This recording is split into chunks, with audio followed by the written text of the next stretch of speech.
Salam dəyərli dinləyicilər. Bugünkü dərsimiz histologiya bölməsidir.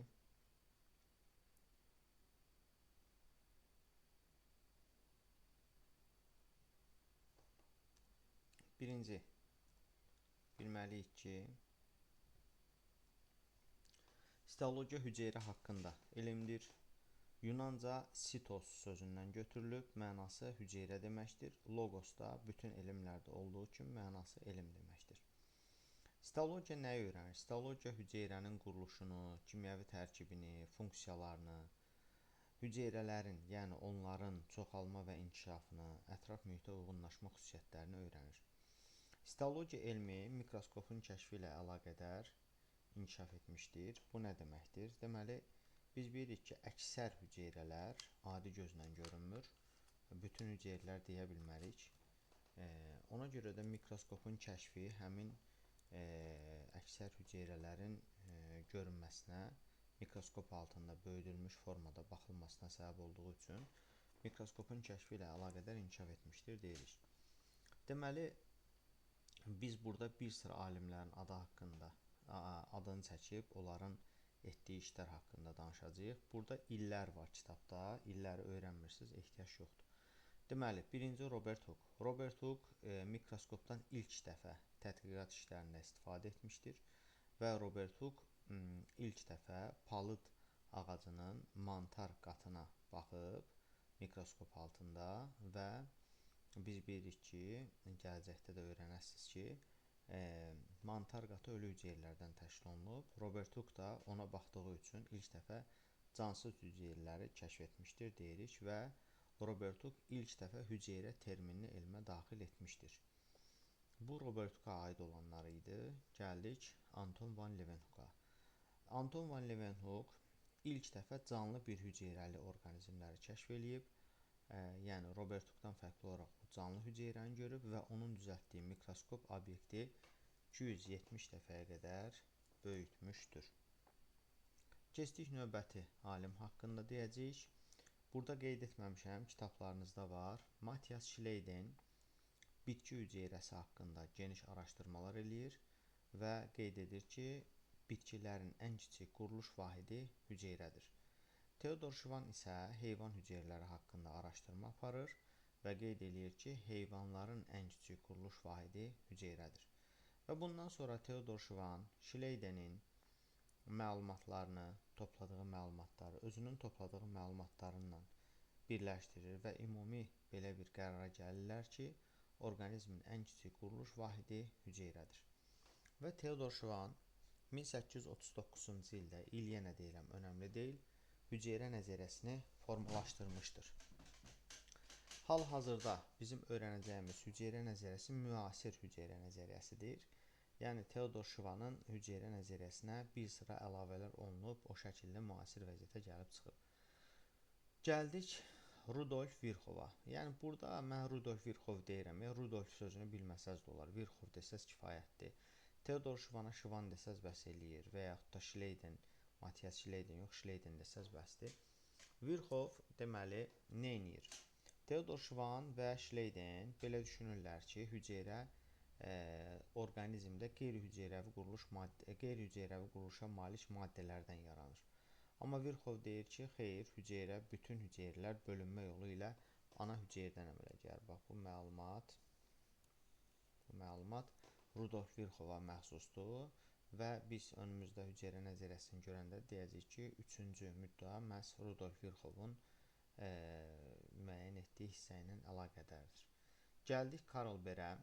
Karl Ber embrioloq alimdir və Karl Ber məməlilərin yumurta hüceyrəsini kəşf eləyir və Karl Ber qeyd edir ki, nəinki hüceyrə canlının ən kiçik quruluş vahidi, həmçinin inkişaf vahididir. Deməli, inkişaf vahidi olduğunu kim söyləmişdir?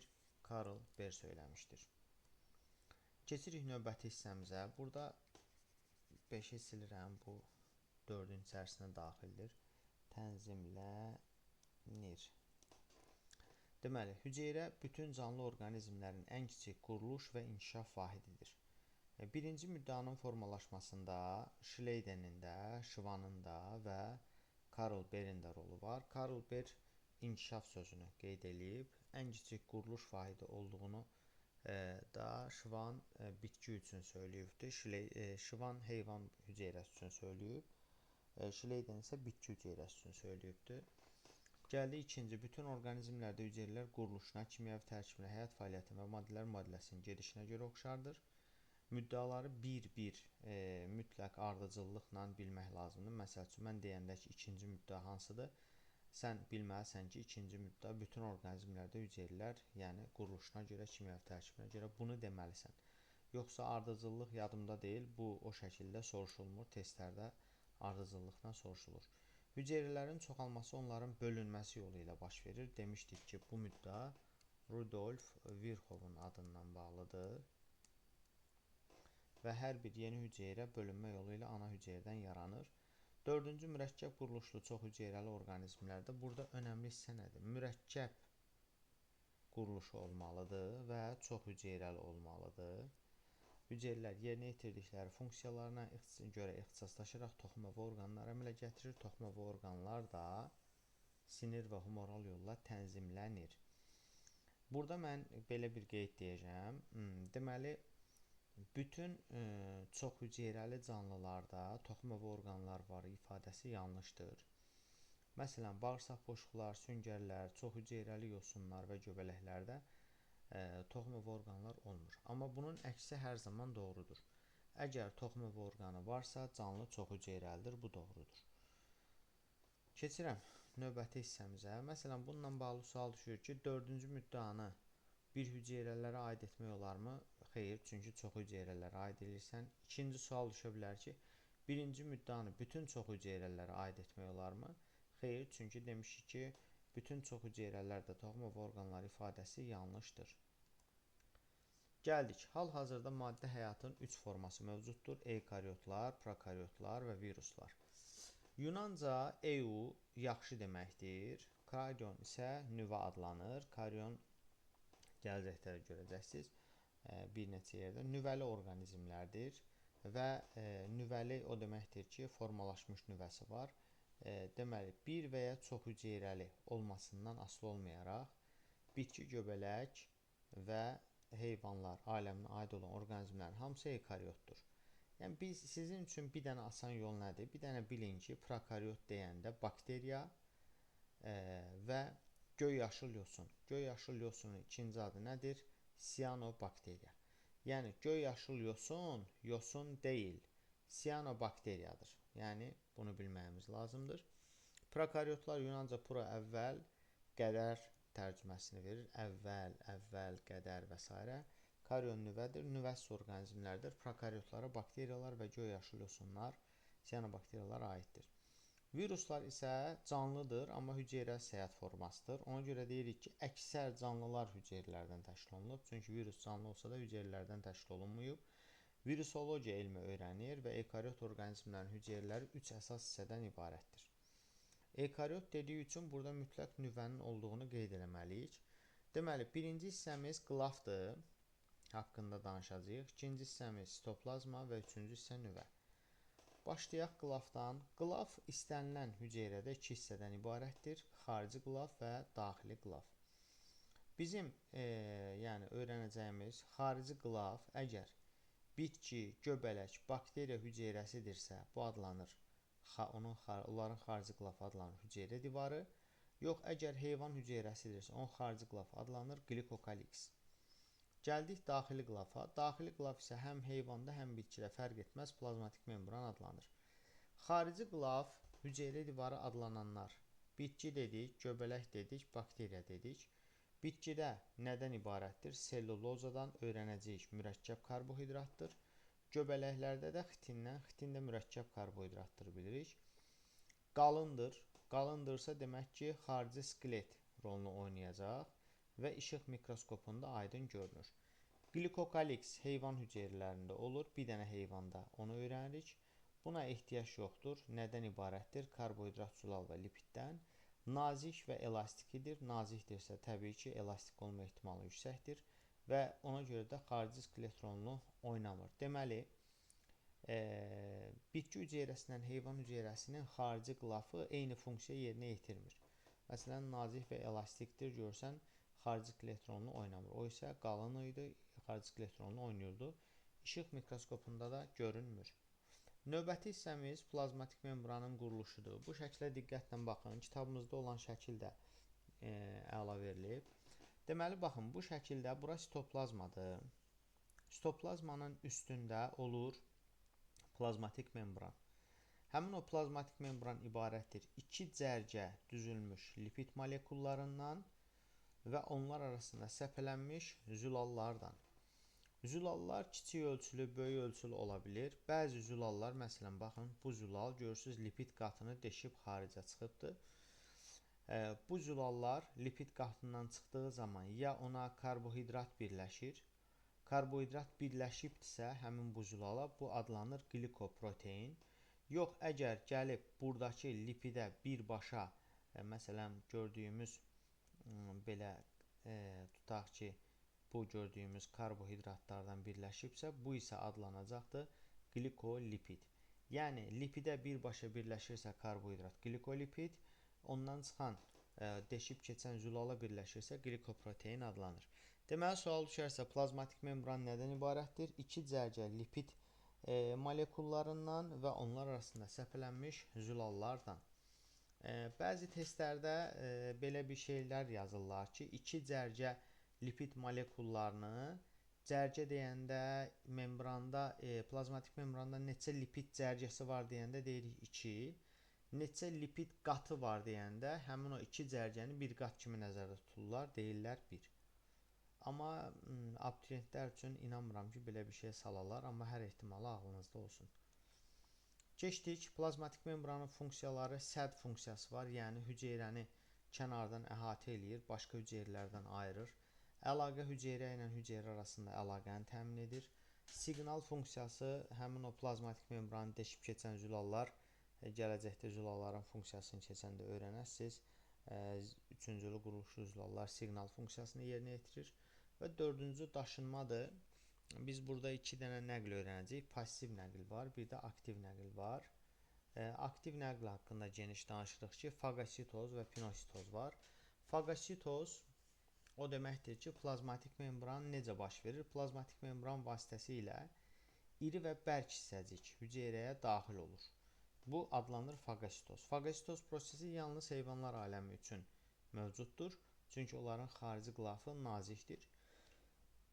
Pinositoz isə, yəni 4 aləm var, hamısı üçün keçərlidir. Bu zaman membran vasitəsilə suda həll olmuş maddələrin hüceyrəyə daxil olması prosesidir. Yəni, sanki hüceyrə damcı-damcı maye içir. Latınca bu sözlərin tərcüməsini bilmək lazımdır. Latınca membran dərici örtük deməkdir. Fagaya udmaq, pino içirəm deməkdir. Məsələn, test bankında sual var, deyir ki, zəhər içirəm sözünün tərcüməsi necədir? Zəhər bilirik virusdur, içirəm də pino deməkdir.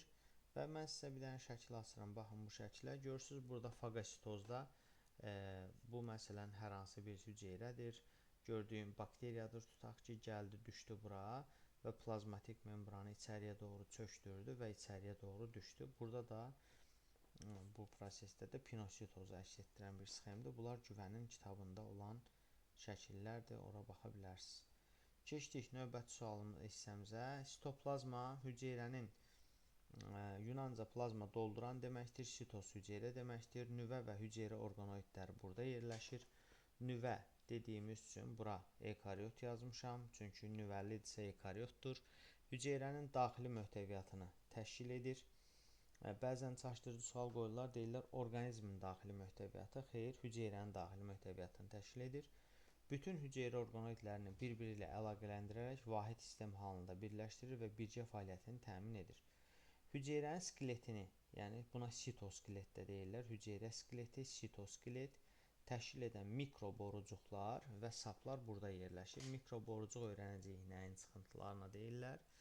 Və gəldik hüceyrənin orqanoidlərinə. Sitoplazmada olan orqanoidlər hüceyrədən ya membranla, ya membransız ayrılır. Membransıza aiddir ribosom hüceyrə mərkəzi, bunlar əzbərlənəcək. Membranlı 2 yerə ayrılır. Bir membranlı bunlardır, 2 membranlı isə gördüyümüz bunlardır. Keçdik. Birinci, bura qayıdacağım. Birinci haqqında danışırıq, ribosomlar haqqında. Ribosomlar hüceyrənin ən qədim orqanoididir. Niyə? Çünki bakteriyada nə əmələ gəlibsə, bakteriyada ən qədim canlı olduğu üçün onda nə varsa o da ən qədim hesab edilir. Deməli, ən qədim hüceyrə orqanoididir. Bütün hüceyrələrdə var. Bitki, göbələk, bakteriya, heyvan fərq etməz. Demək ki, bütün hüceyrədə ribosom varsa, funksiyası nədir? Zülal sintez etmək. Bütün hüceyrələr zülal sintez edir. RNT və zülallardan təşkil olunmuşdur. RNT nədir? Ribonüklein turşusu. Sual düşsə ki, ribosomun tərkibində nüklein turşusu varmı? Var. Amma hər iki nüklein turşusu varmı? Xeyr. Və zülallardan ibarətdir. Zülalı da gələcəkdə öyrənəcəyik. Bütöv halda sitoplazmada. Bütöv hal o deməkdir ki, ribosom 2 hissədən ibarətdir. Baxın bura. Görürsünüz, bura böyük hissədir, bura isə kiçik hissədir. Böyük hissə ilə kiçik hissə birləşməyibsə, bu adlana bilməz bütöv. Bu halda ribosom bütöv haldadır. Ona görə bütöv halda deyirik. Hardadır? Sitoplazmada ola bilir. Dənəvər endoplazmatik şəbəkənin membranında. Zaten dənəvər quruluş verən odur. Mitoxondrinin matriksində və plastidlərdə olur. Gəldik hüceyrə mərkəzinə. Hüceyrə mərkəzinə baxın diqqətlə. Hüceyrə mərkəzi budur. Bax, bu. Buradan bura qədər olan hissə. İbarətdir nədən? Bir-birinə perpendikulyar yerləşmiş. Biri belə, biri belə yerləşib sentrioldan. Və sentriollar isə təşkil olunub mikroborcuqlardan. Bayaq demişdim, mikroborcuqlar hüceyrənin sitoskeletini təşkil edirdi. Sentriollar ikiləşmək qabiliyyətinə malikdir. Hüceyrənin bölünməsində hüceyrə mərkəzi iştirak edir.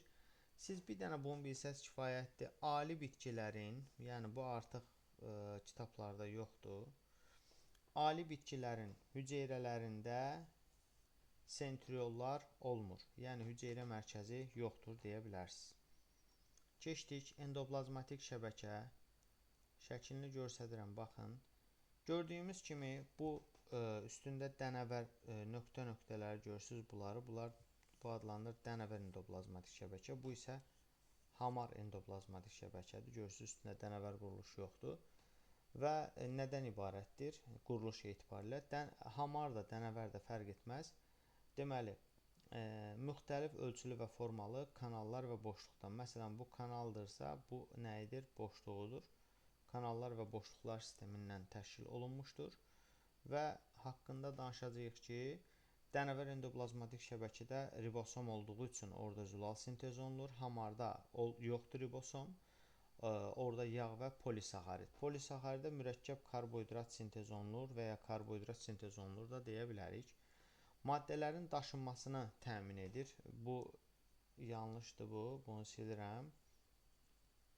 Deməli, maddələrin daşınmasını təmin edir. Harada? Hüceyrənin daxilində. Hüceyrənin əsas orqanoidlərini bir-birinə əlaqələndirir. Nüvənin xarici membranı ilə plazmatik membranı əlaqələndirir. Nüvə neçə hissədən ibarətdir? Sonraki slaydda görəsiniz. Nüvənin xarici membranı var. Daxili xarici membranını plazmatik membranla əlaqələndirir və hüceyrədə gedən reaksiyaların bir-birinə mane olmasının qarşısını alır. Niyə? Göstərirəm. Düşünün, bu nüvədir. Bu da onun xarici membranıdır. Buradan bura qədər plazmatik membrandır və bu şəkildə nə edir? Plazmatik membranla əlaqələndirir. Burada gedən reaksiya, burada gedən reaksiyaya mane ola bilmir. Burada gedən, burada gedənə, çünki aralarını endoplazmatik şəbəkə bağlamışdır. Holgi kompleksi haqqında danışırıq. Holgi kompleksi gördüyümüz kimi üst-üstə yığılmış lövhə şəkilli boşluqlardan, onlardan çıxan kanalcıqlardan və onların ucunda yerləşən qovuqçuqlardan ibarətdir. Bu qovuqçuqlar sonra lizosoma çevrilir, öyrənəcəyik. Bu önəmli deyil. İlk dəfə Camillo Holgi tərəfindən sinir hüceyrələrində aşkar edilibdir. İbtidailərdə, bitkilərdə, ibtidai heyvanlarda çubuq şəkilli və ya uraqvari, heyvan hüceyrələrinin çoxunda isə tor şəkilli olur. Nədən? Funksiyası nədir? Endoplazmatik şəbəkənin kanallarına, boşluqlarına toplanmış maddələri daşınmasında və bu öyrənəcəyik ki, Holgi kompleksi hüceyrədən kənara daşıyır. Endoplazmatik şəbəkə hüceyrə daxilində, bu hüceyrədən kənara daşıyır. Plazmatik membranın təzələnməsində, yenilənməsinə də deyə bilərik. Lizosomların formalaşmasında iştirak edir və Holgi kompleksində də yağlar və karbohidratlar sintez olunur. Yəni karbohidrata polisaxarid də deyə bilərsiniz. Və bir dənə qeydimiz var ki, sekret ifraz edən vəzi hüceyrələrində Golgi kompleksinin sayı çox olur. Keçdik, lizosom, Yunanca lizeo həll edirəm, soma bədən deməkdir. Kitabınızda lysis də yazıla bilər, fərq etməz. Eyni şeydir. Kiçik dərmi formalı orqanoidlərdir və lizosomun daxilində zülalı, yağı, karbohidratı parçalayan fermentlər var. Bu ferment lizosomun içərisinə haradan daxil olur? Sualına deyirik ki, dənəvər endoplazmatik şəbəkənin ribosomları tərəfindən sintez olunan zülallar ferment şəklində lizosomun daxilində toplanır. Buradan belə bir nəticə çıxır ki, bütün zülallar ferment deyil, amma bütün fermentlər zülaldır. Üstə gələk, ferment olan zülal, ferment olmayan, məsələn, bu ferment olan zülaldır. Ferment zülaldır. Bu ferment olan zülal, ferment olmayan bu zülalı nə edə bilər? Parçalaya bilər. Və funksional mahiyyətini itirmiş orqanoidlər olur ki, artıq həmin orqanoid, məsələn, funksiyasını itiribdir, onu parçalayır, hüceyrələrin bəzən də bütöv orqanın itməsinə səbəb olur. Məsələn, çömçə quyruğun itməsi həmin o dediyimiz hala misaldır. Gəldik növbəti hissəmizə. Vakuol, latınca vakus boş deməkdir. Bitki və göbələk hüceyrələri üçün xarakterikdir. Və bir dənə də əlavə olaraq deyim ki, bəzi ibtidai heyvan hüceyrələri üçün də yenə xarakterikdir. Məsələn, infuzor tərlikdə yığılıb açılan vakuol var, adi amöbdə həmçinin. Yəni bakteriyalarda olmur deyə bilərik, digərlərində var. Endoplazmatik şəbəkə, yəni vakuol nədən əmələ gəlir? Endoplazmatik şəbəkə və Golgi kompleksinin genişlənmiş boşluqlarından əmələ gəlir və bitkilərin cavan hüceyrələrində çoxludur. Əgər vakuol çoxdursa, demək ki, bu cavan hüceyrədir. Yox, əgər vakuol bir ədəd böyükdürsə, demək ki, bu nədir? Yaşlı hüceyrədir. Daxilində də hüceyrə şirəsi toplanır. Hüceyrə şirəsinin içində üzv və qeyri-üzv maddələr olur. Əgər üzv maddələrdən şəkər çoxdursa, həmin yediyimiz isə şirin dadır. Limon turşusu çoxdursa, turşməzə dadır. Bunu da deyə bilərik. Gəldik plastidlər. Plastidlər ikimembranlı orqanoidlərdir və gördüyümüz bu plastidin şəklidir, xloroplastın. Gördüyümüz kimi bu xarici membrandır, hamardır. Daxili membran içəriyə doğru qırışlar əmələ gətirir. Həmin o qırışlar qırandır. Sual düşsə ki, qıranı nə əmələ gətirir? Daxili membran içəriyə doğru çökməsi.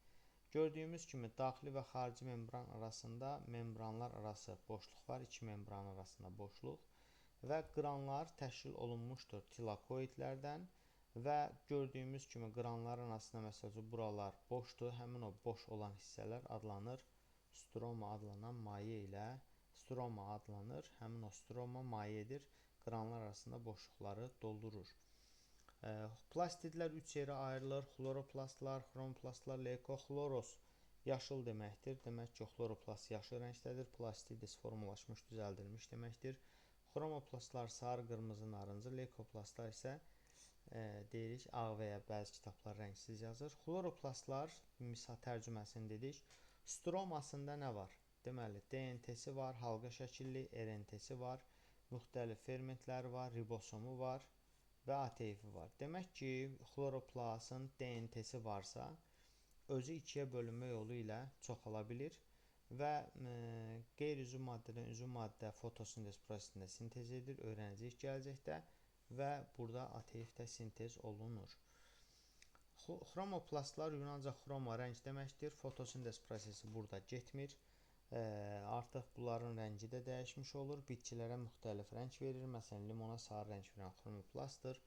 Leykoplastlar Yunanca leykos ağ deməkdir. Bitkinin işıq görməyən hissələrində olur. Daxilində ehtiyat qida maddələri toplanır. Məsələn, kələmin üst yarpaqlarında fotosintez gedir, alt yarpaqlarında isə leykoplastlarda üzv maddə toplanır. Mitoxondriyə gəldik. Mitoxondri gördüyümüz kimi o da xarici membranı hamardır, daxili membranı qırışlıdır, qırışları əmələ gətirən kristlərdir. Kristlər arasındakı boşluq matriks adlanan maye ilə doldur. Bunu ən rahat yadda belə saxlayırsınız. Mitoxondridə M hərfindən başlayır, daxili maye mühiti matriksdir və burada isə membranlar arası boşluğu var və gördüyümüz o matriksdə, yəni yarımaye hissədə nə var? DNT var, ribosomlar var, müxtəlif fermentlər var, RNT var. Yəni matriksdə, daha doğrusu stromada dediyimizin hər bir şey matriksdə də var. Və burada da deyəcəyik ki, latınca krista pipik çıxıntı deməkdir. Kristlər daha çox harda olur? Qaraciyər və əzələ kimi aktiv işləyən orqanların mitoxondrilərində çox olur. Deməli, bunun da DNT-si varsa ikiyə bölünmə yolu ilə çoxala bilər. Əsas funksiyası ATF, adenozin trifosfat turşusu sintez etməkdir və evkariot hüceyrələrin tənəffüs orqanoididir. Nə deməkdir? Biz nəfəs alanda ağciyərlərimizə hava daxil olur. Havanın içində azot, karbon qazı, oksigen, təsirsiz qazlar, su buxarı hamısı var və onların içərisindən oksigen gedib hüceyrəmizə daxil olur və hüceyrədə ən çox oksigen istifadə edən orqanoid mitoxondridir. Ona görə deyirik hüceyrədə mitoxondridə oksigenin qatlığı az, karbon qazının qatlığı isə çoxdur. Gəldik hüceyrənin hərəkət orqanoidlərinə. Gördüyümüz kirpiklər, qamçılar, yalançı ayaqlar və miofibrillərdir. Birinci deyirik ki, hərəkət funksiyası yerinə yetirirlər. Məsələn, infuzorlarda bütün bədəni hərəkət etdirir. Amma bizim tənəffüs yollarımızda isə yumurta qadınlarda, yumurta borusunda isə hissəciyin və yaxud da mayenin hərəkətini xidmət edir. Yəni, hamısında bütöv bədəni hərəkət etdirmir. Kirpiklər kişidə də var, qadında da var. Qamçılar yalnız kişi orqanizmində var, insanın misalında deyirik və hərəkət funksiyasını yerinə yetirir. Məsələn, Evgliyanda bütün bədəni hərəkət etdirdiyi halda bizdə spermatozoiddə bir dənə hüceyrəni hərəkət etdirir. Yalançı ayaqlar sitoplazmanın müvəqqəti çıxıntısıdır. Yəni, gah buradan, gah oradan çıxa bilir və hərəkət və qidalanmada rol oynayır. Bizdə həm qadın, həm kişidə yalançı ayaq var. Məsələn, leykoplastlarda, leykositlərdə üzr istəyirəm. Miofibrillər yığıla bilən xüsusi zülallar, aktin və miozin əmələ gətirdiyi nazik tellərdir və əzələ hüceyrəsində aktin telləri miozin lifləri arasında sürüşdükdə hərəkət yaranır. Dolayısıyla sual düşərsə ki, qadın orqanizmində neçə hərəkət orqanoidi var? Deyirik, kirpik var, yalançı ayaq, miofibril. Kişi orqanizmində isə neçədir? 4, çünki kişidə spermatozoid əmələ gəlir. Ona görə olur 4. Sual dəyişib də sala bilirlər. Deyir ki, 3 yaşlı oğlanda neçə hərəkət orqanoidi var? Onda 3 deyirik, çünki cinsi yetişkənliyə çatmamış haldadır. Sual məsələn belə sala bilirlər. Kişinin somatik hüceyrəsində neçə hərəkət orqanoidi var? Somatik dediyi zaman artıq qamçı cinsiyyət hüceyrəsindədir. Ona görə biz 3 götürürük. Qadında da istər cinsiyyət, istər qadın orqanizmi desin, qadının somatik hüceyrəsi desin, fərq etməz. Yenə cavab 3-dür. Gəldik viruslara. Viruslar haqqında uşaqlar çox fərqli şey düşünür. Mən bəzən çaşdırıcı sual verirəm ki, virusun ribosomu hardadır, nə bilim, plazmatik membran necədir?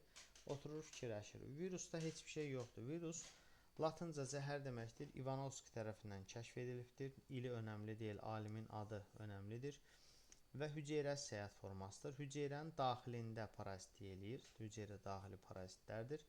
Hüceyrədən kənarda yaşayıb çoxala bilmir. Yalnız elektron mikroskopunda görünür və virusun tərkibində nə var? Tərkibi DNT və ya RNT ikisindən biri var. Bir də onu əhatə edən qoruyucu zülal. Biz deyəcəyik ki, əksər viruslar belədir. Çünki hepatit C virusunda ən birinci xaricdən gəlir zülal, onun altında lipid qatı, onun altında yenə kapsid, yəni zülal örtük, onun içində isə RNT-dir. Ona görə də istisna hallar ola bilir. Deməli, RNT tərkibli viruslar abituriyentlərə ehtiyac yoxdur. Miqlər bunları bilməlidir. Qızılca, quduzluq, hepatit A, hepatit C-ni abituriyent də bilməlidir, çünki kitabda veriblər. Ensefalit, koronavirus, tütün mozaikasını bilməlidirlər və koronavirusu bilməlidirlər, həm abituriyent, həm miq.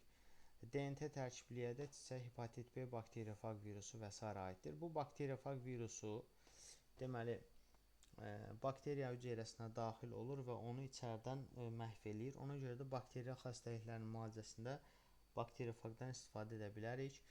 Retroviruslar da RNT tərkibli virusdur. Qid-sisti, xroniki yorğunluq, B və T leykoz virusları buna aiddir. Bunlar artıq kitabdan demək olar çıxarılıbdır. Buna görə miqlər sadəcə diqqət eləsə kifayətdir. Miqə hazırlaşanlar. Gəldik, virus xəstəlikləri necə yoluxur insana? Məsələn, keyfiyyətsiz qida. Keyfiyyətsiz qida nədir? Kitabımızda yazılıbdır ki, virusla çirklənmiş su və qida vasitəsindən hepatit A-ya yoluxa bilərik. Əgər biri bizə qan veribsə, bizim hər hansı bir hissəmiz zədələnibsə, bizə tutaq ki, yardım ediləndə orada əgər hepatit B və s. varsa, bu yoluxa bilər. Hepatit B qanla, quduzluq və immun çatışmazlığı qanla yoluxur. Bəzən heç uşaq doğulmamış, onun qanında virus ola bilir. Məsələn, anadan dölə plasenta ilə də ötürülə bilir. Yəni bu belə. Sonra hava damcı yolla qripdir, çiçəkdir və poliomelitdir. Bunlar əzbərlənməlidir mütləq. Hamımız qrip olmuşuq, bilirik ki, tənəffüs yollarımızı zədələyir, hava damcı infeksiyasıdır və sonra çiçək, su çiçəyi dediyimiz xəstəlikdir. Bu zaman birinci tənəffüs yolları, sonra isə dəri zədələnir. Deməli, iki orqanlar sistemin funksiyasını pozur. Sonra bir də var poliomelit. Poliomelit də bunlar ən çox uşaqlar keçirir. Ona görə uşaq iflici deyirik buna. Və poliomelit xəstəliyi zamanı həzm sistemi orqanları da zədələnir. Udulaq və bağırsaq zədələnir. Bəzi hallarda onurğa beynin hər iki neyronları zədələnir. Necə yoluxuruq poliomelitə? Tutaq ki, hava damcı ilə, su ilə, qida ilə və yaxud da ərzaq məhsullarının tutaq ki, nəcisin üzərinə hər hansı bir milçək qonubdur. Əgər o insanın nəcisində poliomelitin virusu varsa, gəlib bizim qidamızın üstünə qonanda da biz də onu yumamış yəriksə yoluxa bilərik.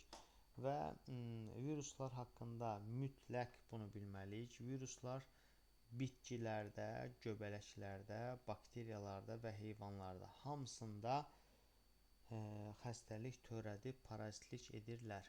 Damcı yolu ilə də qızılca deyirik. Qızılca xəstəliyini törədən viruslar deməli ağız boşluğundan bronxlara qədər olan bütün tənəffüs yollarını zədələyirlər və sonra dəri və bağırsağa keçirlər. Deməli, tənəffüs sistemini zədələyir, həzm sistemini zədələyir və dərimizi, örtük sistemimizi zədələyir. Biz öyrənəcəyik ki, müxtəlif orqanlarımızın virus xəstəlikləri var. Məsələn, dərinin virus xəstəliyi, bunlar əzbərdir, dəmrovdur, ekzomadır, dərinin qabıq verməsidir və s.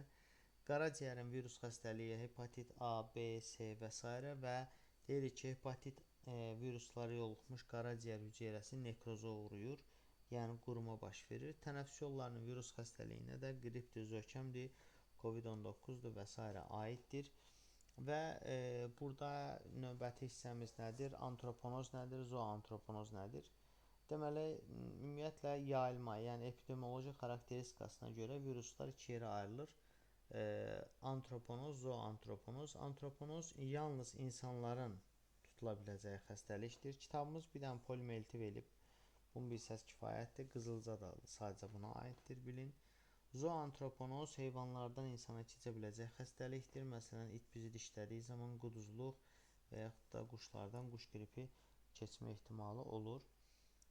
Sonra gəldik, virus xəstəliklərdən qorunmağın yolları nədir? Vaksinləşdirmə. Vaksin bildiyimiz peyvənddir. Bizim bədənimizə vaksin vurulan zaman bizim bədənimizə o virusun zəiflədilmiş formaları yeridilir və bizim bədən onu antigen şəklində qəbul edir və həmin ona qarşı nə yaranır? Antitel. Yəni, dolayısıyla, baxın, yazıram, antigen daxil olmasa, antitel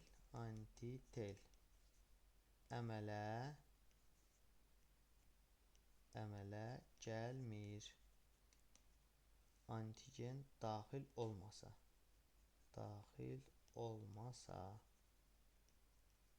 antitel əmələ gəlmir və deyirik, kimyəvi terapiya, bu üsul kimyəvi preparatlardan istifadə olunur, amma hüceyrədə digər hissələr təsir etdiyi üçün maddələr mübadiləsini pozur.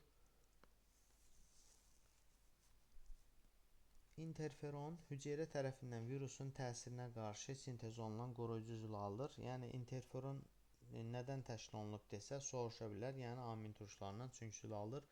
Bu zülal hüceyrəyə daxil olan virusun çoxalmasının qarşısını alır. Əgər hansımızdasa çox sintez olunursa, həmin virus bizim yəni interferon çox sintez olunursa, virus bizim bədənimizdə çox arta bilmir. Və bu məlumat da bilək ki, Louis Pasteur 1885-ci ildə il önəmli deyil, quduzluq virusuna qarşı vaksin peyvənd kəşf etmişdir. Bir də burada kitabımızda bəzi məlumatlar var. Bunu bilin ki, virus xəstəliklərini uşaqlar daha rahat keçirir. Sonra KRVX nədir? Kəskin respirator virus xəstəlikləri. Bu xəstəliklər zamanı yerli hallar var. Yəni lokal hallar var, bir də ümumi hallar var. Ümumi hal odur ki, ümumi zəiflik, bədən zəifliyi, əzələlərdə ağrılar. Halbuki adam tutaq ki, qripdir. Bir də var lokal, sadəcə adam burnu axır, elə bir ciddi dəyişiklik yoxdur. Bu hallar yəni insandan insana dəyişir. Ümumiyyətlə virus xəstəliklərinə qarşı antibiotikdən istifadə edirlər, amma antibiotik virusun məhv eləmir. Sadəcə inkişafını neynir? Ləngidir. Keçirəm növbəti hissəmiz. Növbəti hissəmiz deməli nüvəni izah eləyəcəm sizə. Onunla da histologiyamız, xromosomla nüvəni izah eləyəcəm, yekunlaşır. Deməli birinci şəkli açıram. Baxın şəklə. Açırmı? Hə. Bu gördüyümüz nüvədir. Nüvə 4 hissədən ibarətdir. Nüvənin membranı var. Xarici membranı budur. Görürsünüz, daxili membranı budur. Burada membranlar sahə var. Orada maye ilə doludur. Və nüvənin membranı gördüyümüz kimi dəlikləri böyükdür. Hətta zülallar belə içəriyə çölə çıxa bilirlər. Nüvə pərdəsinin altında nüvənin hər membranında 2 lipid zərgəsi var. Bu arada onu bilin. Burada da deməli burada olan sitoplazmadan su molekulu içəriyə nüvə şirəsinə keçməsi üçün 4 lipid zərgəsindən keçməlidir. Bunlar önəmlidir bilək. Mitoxondrinin tutaq ki, matriksinə sitoplazmadan su keçəndə 4 lipid zərgəsindən keçməlidir. Çünki mitoxondri 2 membranlıdır. Hər membranında 2 lipid zərgəsi var. Yox desək ki, mitoxondrinin matriksinə hüceyrə arası hissədən su daxil olanda neçə qatdan keçər? Bu deməkdir. Məsələn, bu gördüyümüz hüceyrədir. Deyir, burada su var. Buradakı su, buradakı mitoxondrinin içinə keçəndə neçə zərgədən keçər? 6. Bir buradakı plazmatik membranı keçəcək. Bir bunun özünün birinci xarici membranını və ikinci daxili membranını keçməlidir. Sonra gəldik məsamələri irdir dedik. Membran arasında dedik. Nüvə möhtəviyyatını sitoplazmadan ayırır. Nüvə şirəsi karyoplazma adlanır. Yarımayə mühitdir. Xromatin və nüvəcik yerləşir. Baxın, nələr yerləşir önəmlidir. Tərkibində nələr var, bunları da bilməlisiniz. Xromatin DNT və zülallardan təşkil olunub. Deməli, DNT-si də var, zülalı da var. Hüceyrənin bölünməsi zamanı qısalıb yoğunlaşır və xromosoma çevrilir. Sual düşsə ki, xromosom nədən əmələ gəlir? Xromatindən. Deyirik, nüvəcik dərmi və bərk cisimcikdir, membransızdır və tərkibi DNT, RNT və zülaldan ibarətdir. Xromosomun ikincili gərilmə hissəsində əmələ gəlir və sayı 1-dən 10-a qədər olur. Gəldik xromosom. Yunanca xroma rəng deməkdir, soma bədən. Xromosomun tərkibi ibarətdir DNT plus zülal. DNT-si olduğuna görə ikiləşir və xromatidlər qız xromosomlar əmələ gətirir. Biz öyrənəcəyik ki, xromosom sözündə soma bədən deməkdir, xroma rəng deməkdir. Xromosomda sentromer olur. Həmin o sentromer centrum, mərkəz deməkdir. Merosda isə, yəni mərkəz hissə deməkdir. Orqanizmin yığımı, xromosom yığımı karyotip adlanır. Məsələn, mənim 2N-imdə 46 xromosom var. Bu mənim karyotipimdir. Bir nüvəmdə olan xromosomun sayıdır. Və öyrənəcəyik ki, gələcək dərslərimizdə homoloji xromosom nədir? Məsələn, bu xromosomdur.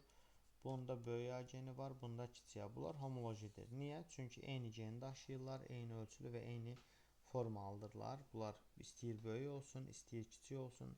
Hərflər fərq etməz. Və deyəcəyik ki, əgər orqanizmin xromosom yığımı haploid deyirsə, N yazırıq. Diploid deyirsə, neçə yazırıq? 2N. Haploid deyirsə, deməli, bu qamet ola bilər. Məsələn, N.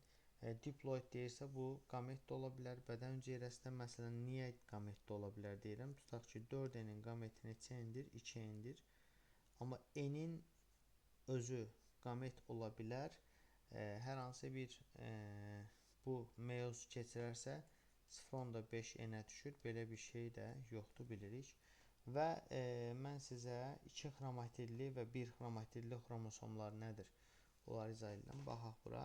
Bax, bu gördüyümüz sentromerdə əgər şəkildə belə bir şey görsəz, bu 2 xromatidli xromosomdur. Yox, əgər belə bir şəkil görsəz, bu nədir?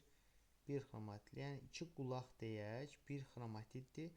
Burada 4 dənə qulaq var, 2 xromatidli. Burada 2 dənə var. Bu 1 xromatidli deməkdir. Bunu ətraflı şəkildə öyrənəcəyik. Buradan narahat olmuruq və